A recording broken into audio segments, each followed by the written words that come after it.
श्री स्वामी समर्थ महाराजांना माझा नमस्कार असो. श्री साईबाबांना माझा नमस्कार असो. श्री संत गजानन महाराजांना माझा नमस्कार असो. साईबाबांकडे दुःखी, व्यथित, व्याधिग्रस्त आणि विविध त्रासांनी पिडलेले असंख्य लोक येत असत. एके दिवशी बाबांकडे एक गृहस्थ आला. त्याला कसलीही कमतरता नव्हती.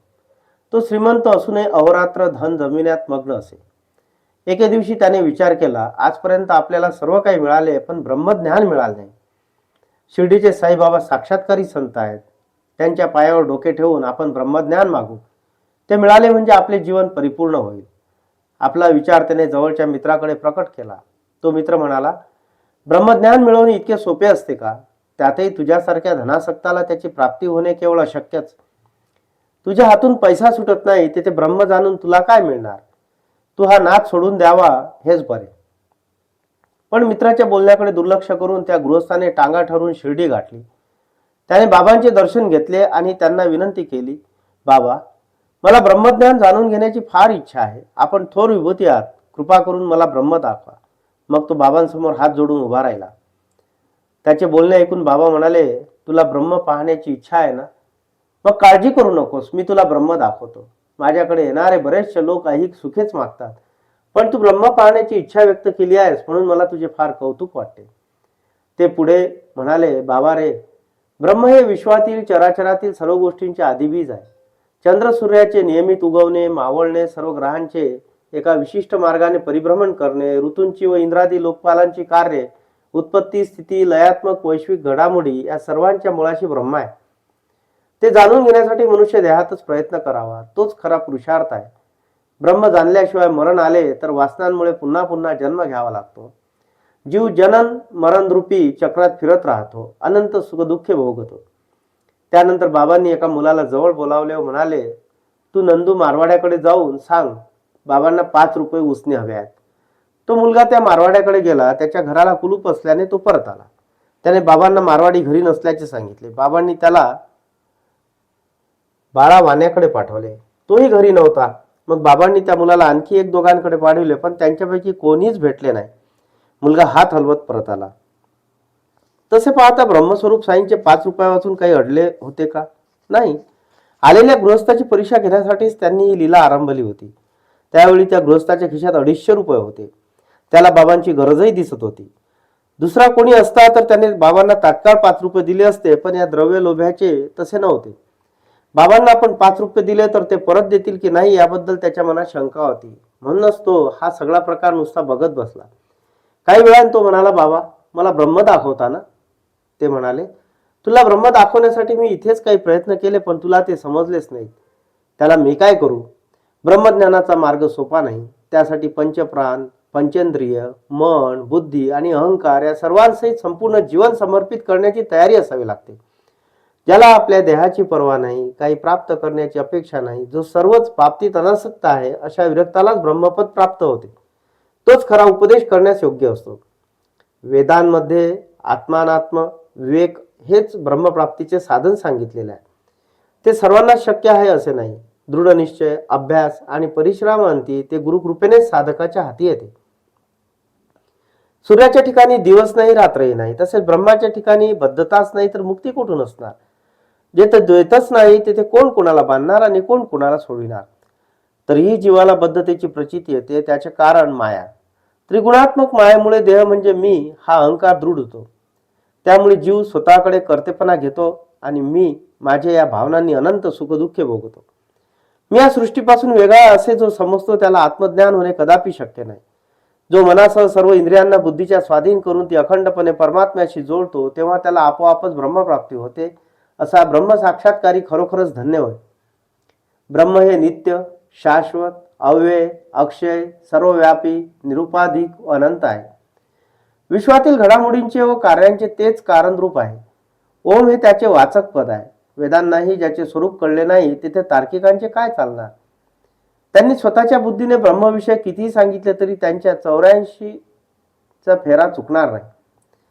जो निरपेक्ष आहे, निरीच्छ आहे, जो पूर्ण शांत व समाधानी आहे, तोच खरा मोक्षाचा धनी होऊ शकतो. अंतःकरणातील लोभादी षड्विकारांचे उच्चाटन झाल्याशिवाय ब्रह्मप्राप्ती होत नाही.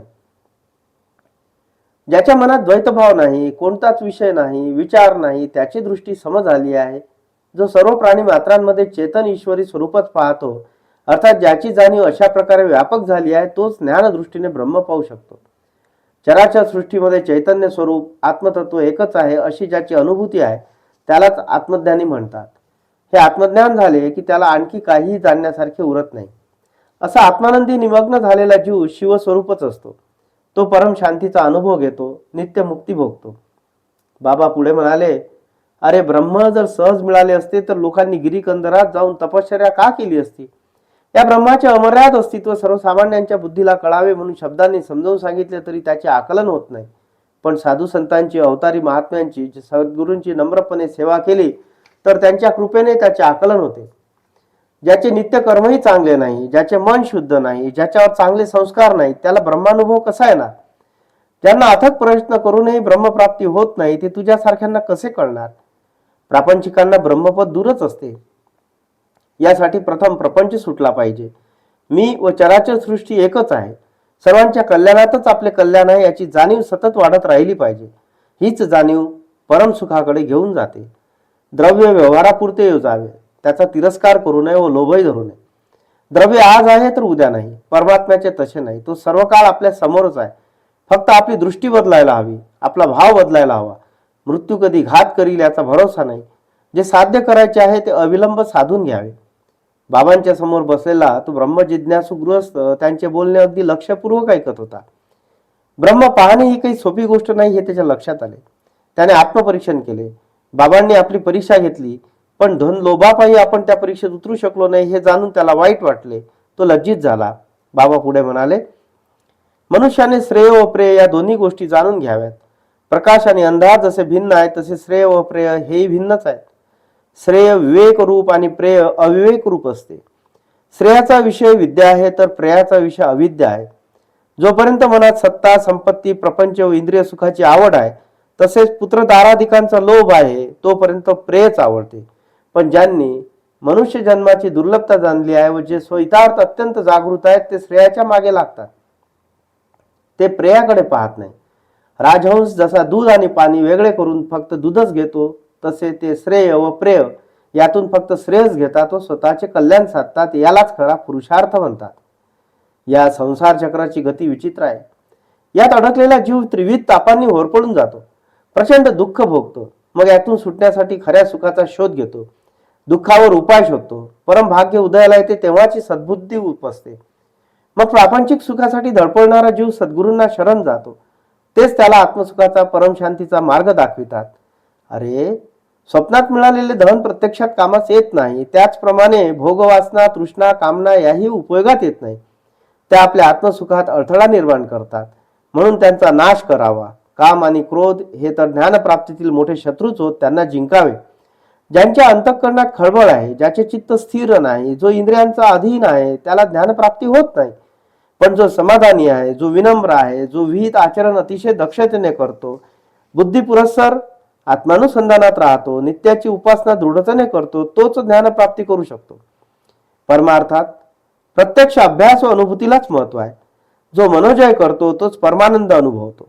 इतरेजण मात्र संसारातच खितपत पळतात. ते सुख, शांती, समाधान यापैकी काहीच प्राप्त करू शकत नाही.